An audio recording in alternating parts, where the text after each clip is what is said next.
Dans quelques jours, le 20 janvier, ce sera la nuit de la lecture. Une belle initiative prise il y a quelques années pour redonner une dynamique au livre et à la lecture.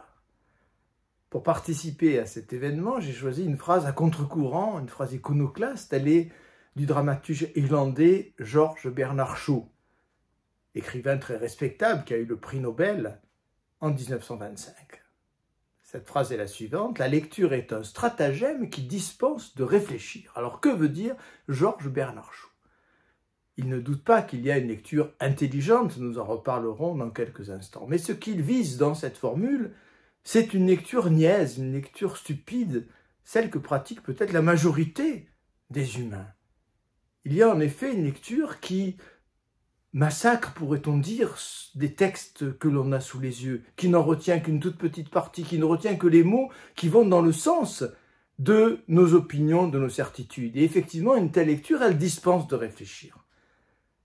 Le propre de cette formule, c'est qu'elle s'applique peut-être moins au livre qu'à ce que nous pratiquons aujourd'hui, la lecture des SMS, la lecture des publications sur les réseaux sociaux.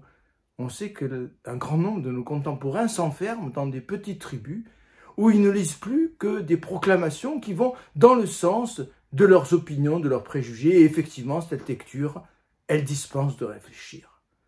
Et puis, il y a une lecture intelligente, celle que réclamait Nietzsche au XIXe siècle. Nietzsche réclamait de bons lecteurs. Il les appelait des ruminants, des lecteurs patients, des lecteurs qui fonctionnaient à contre-courant de la précipitation que Nietzsche remarquait déjà à son époque. Alors oui, essayons, pour donner tort à George Bernard Shaw, de devenir de bons lecteurs, la lecture étant très certainement l'un des exercices les plus intelligents, si elle est bien pratiquée, que l'homme ait jamais inventé. Vive le livre et vive la lecture!